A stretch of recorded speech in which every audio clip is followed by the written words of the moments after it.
Bismillahirrahmanirrahim. Assalamualaikum warahmatullahi wabarakatuh. Alhamdulillahilladzi hadana lihadza wa ma kunna linahtadiya laula an hadana Allah. Asyhadu an la ilaha illallah wahdahu la syarika lah wa asyhadu anna Muhammadan 'abduhu wa rasuluhu la nabiyya ba'dah. Amma ba'd. Hadratil mukarramin para alim wal ulama, para asatidz, para hujjaz, para tuan guru, wabil khusus yang saya hormati dan saya muliakan DKM Masjid Jami'ah Rahmah Al-Ustaz Haji Wawan Swasono. Semoga Allah berikan panjang umur kepada beliau, sehat walafiat.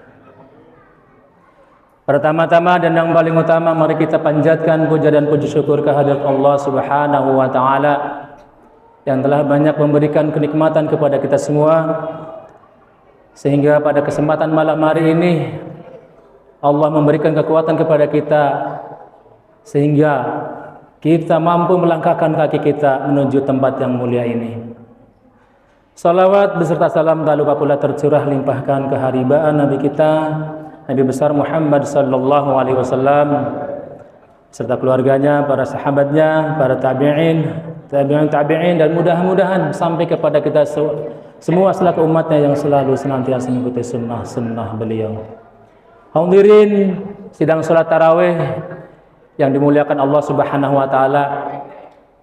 Pada kesempatan malam hari ini saya diberi tugas oleh guru untuk membahas zakat fitrah. Zakat fitrah adalah zakat yang diwajibkan kepada setiap muslim sebagai santunan kepada orang-orang miskin, tanda berakhirnya bulan Ramadan, sebagai pembersih dari hal-hal yang mengotori puasa.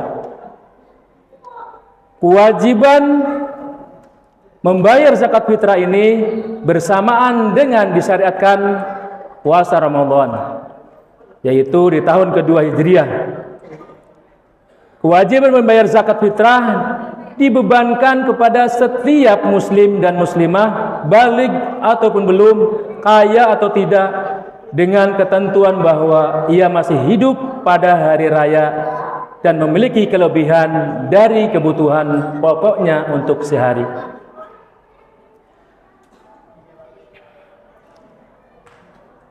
Zakat fitrah ini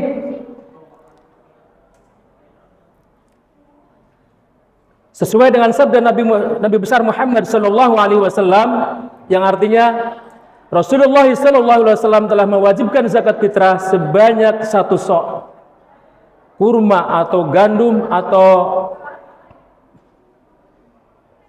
atas orang muslim, baik budak dan orang biasa, laki-laki dan wanita, anak-anak dan orang dewasa.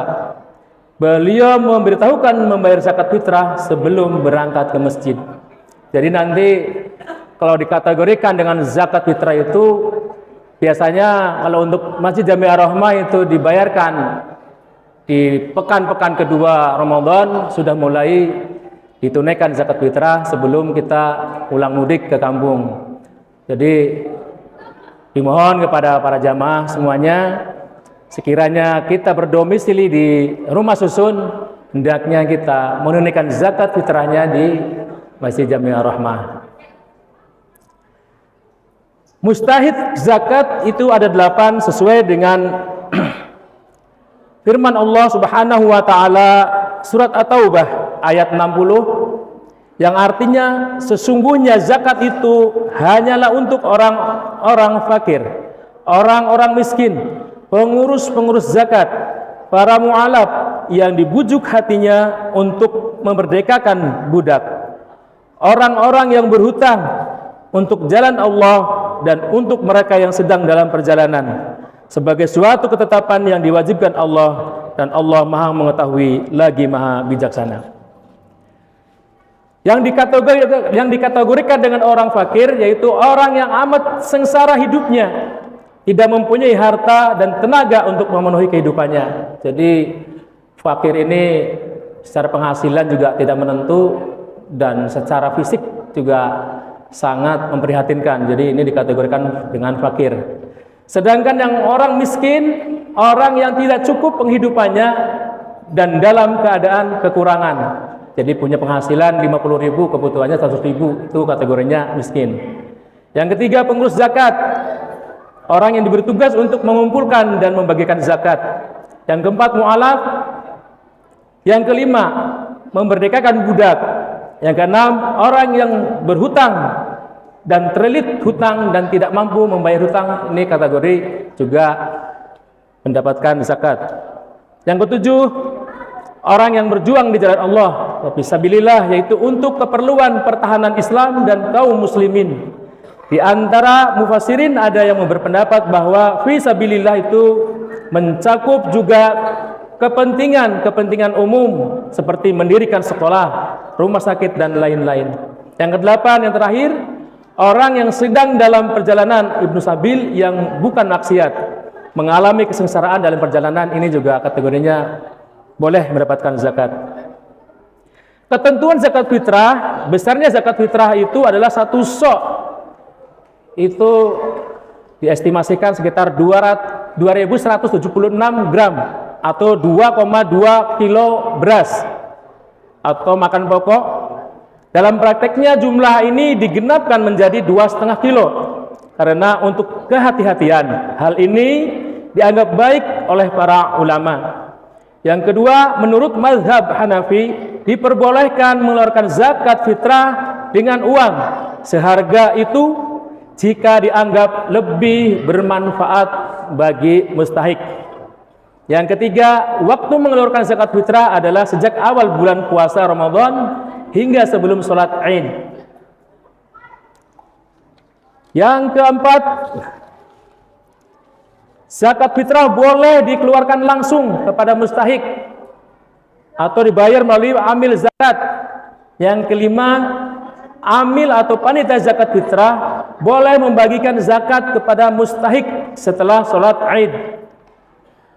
Yang keenam, panitia zakat fitrah hendaknya mendoakan kepada orang yang membayar zakat agar ibadahnya selama Ramadan diterima dan mendapat pahala. Yang ketujuh, doa yang sering dibaca oleh yang menerima zakat diantaranya azraqallahu fima a'taita wa baraka fima a'taita wa ja'alahu laka tahura. Adapun orang-orang yang tidak boleh menerima zakat ada dua golongan. Yang satu, keturunan anak cucu Nabi besar Muhammad sallallahu alaihi wasallam. Yang kedua, sanak pemilih orang yang berzakat, yaitu bapak, kakek, istri, anak, cucu dan lain-lain. Itulah yang perlu saya sampaikan sebelum jamaah salat tarawih Masjid Jami Rahmah pulang kampung. Nanti besarnya zakat fitrah di masjid ini akan ditentukan oleh para pengurus dan akan dirumuskan kira-kira besarannya berapa. Paling tidak jauh-jauh dari tahun lalu, sekitar 35 ribuan sampai 45 ribu. Kalau beras tetap 2,5 kilo bahan pokok. Itu saja yang perlu saya sampaikan. Mohon maaf atas segala kekurangan. Assalamualaikum warahmatullahi wabarakatuh.